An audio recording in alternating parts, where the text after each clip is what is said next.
Salam untuk kita semuanya, berjumpa lagi dengan saya di channel Aritela Tutorial, tempat kita untuk berbagi informasi seputar informasi pendidikan dan informasi guru, serta informasi honorer dan informasi lain yang ada hubungannya dengan dunia pendidikan dan guru dan dunia honorer atau informasi yang relevan.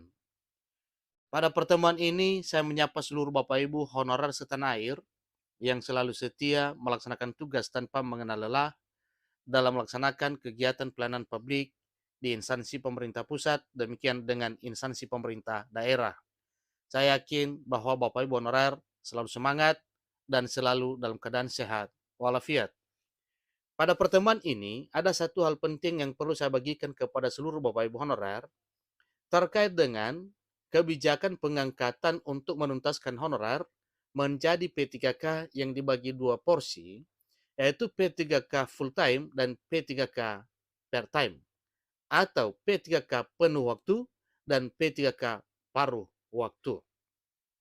Nah, Bapak Ibu, di sini disampaikan bahwa pengangkatan honorer jadi P3K paruh waktu berdasarkan gaji yang diterima selama ini.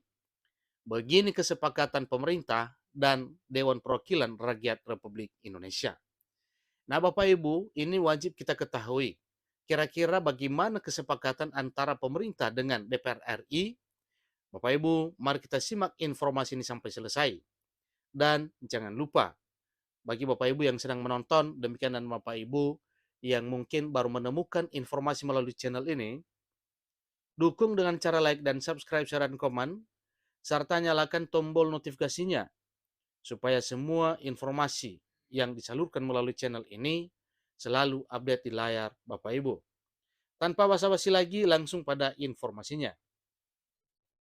Pada rakor penataan manajemen ASN setelah pengesahan Undang-Undang Nomor 20 Tahun 2023 pada 6 November 2023, PLT Asisten Deputi Manajemen Talenta dan Peningkatan SDM Aparatur Kemenpan RB, Agus Yudi Wicaksono, menyatakan bahwa di peraturan pemerintah manajemen ASN nantinya ada konsep mengenai pengangkatan honorer sebagai P3K paruh waktu atau P3K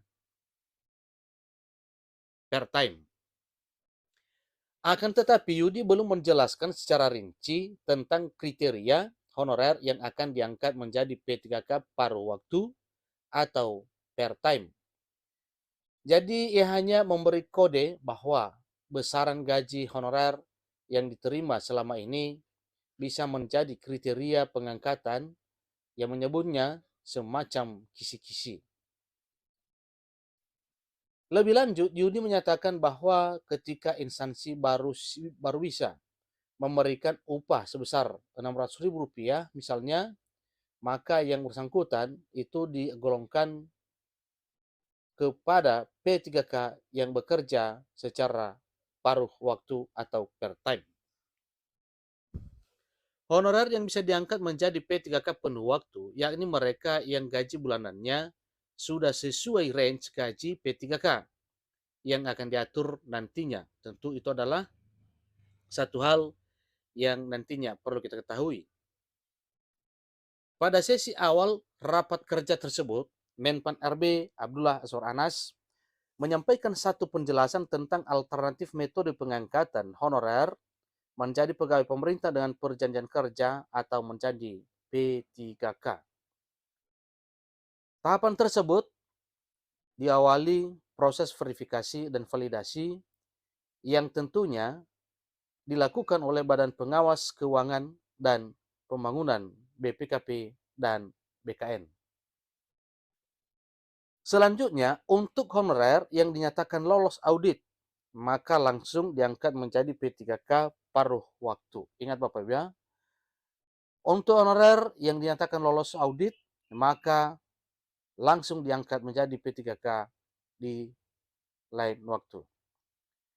Lebih lanjut, Menteri Anas memaparkan bahwa dalam hal pegawai non-ASN dimaksud lolos verifikasi dan validasi, maka status pegawai non-ASN dimaksud akan dialihkan menjadi P3K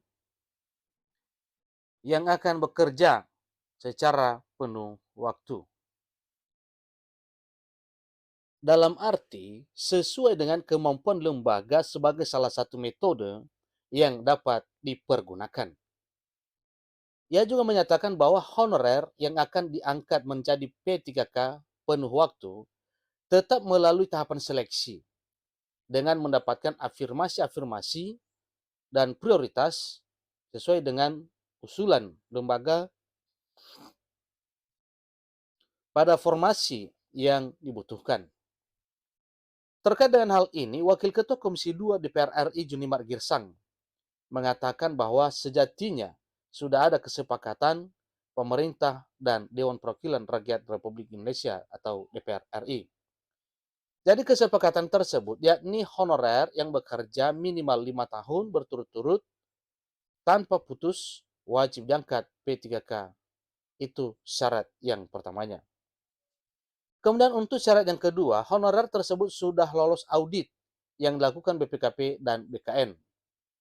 Nah, tentunya kalau ya berbicara soal lolos audit ini yang dilakukan oleh BPKP dan BKN itu tergantung kriterianya dalam hal menetapkan kriteria kelolosan audit tersebut. Selanjutnya juga anggota fraksi PDIP di DPR RI juga menyampaikan bahwa jutaan tenaga honorer yang telah bekerja puluhan tahun tengah menunggu keadilan. Tidak lain adalah ingin diangkat menjadi aparatur sipil negara. Jadi hal ini dapat dilihat di beberapa instansi daerah. Jumlah tenaga honorer lebih banyak daripada PNS.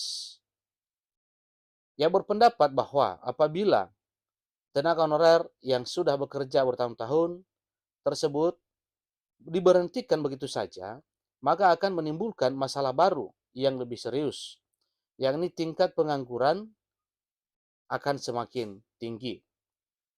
Senada dengan hal itu, Menpan RB Abdul Azhar Anas menegaskan bahwa pihaknya telah menaruh perhatian khusus terhadap penanganan non-ASN, tidak ada PHK massal terhadap tenaga honorer.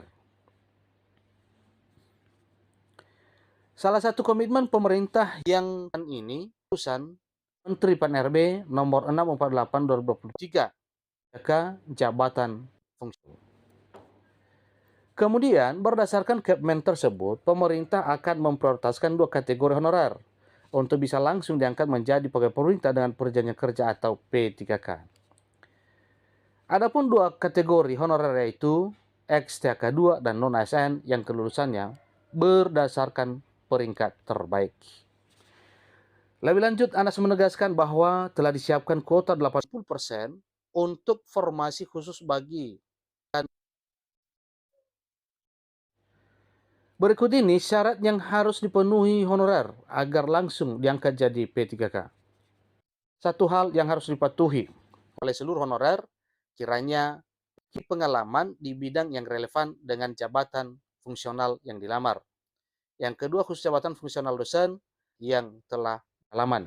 Tiga, honorer wajib memiliki surat keterangan bekerja tangan oleh pimpinan unit kerja untuk membuktikan pengalaman seleksi PNS melalui SSCSN yang diselenggarakan oleh BKN. Jadi yang kita bahas adalah terkait dengan P3K. Bersyukur bahwa juga ini adalah menjadi satu kabar gembira bagi seluruh Bapak Ibu honorer.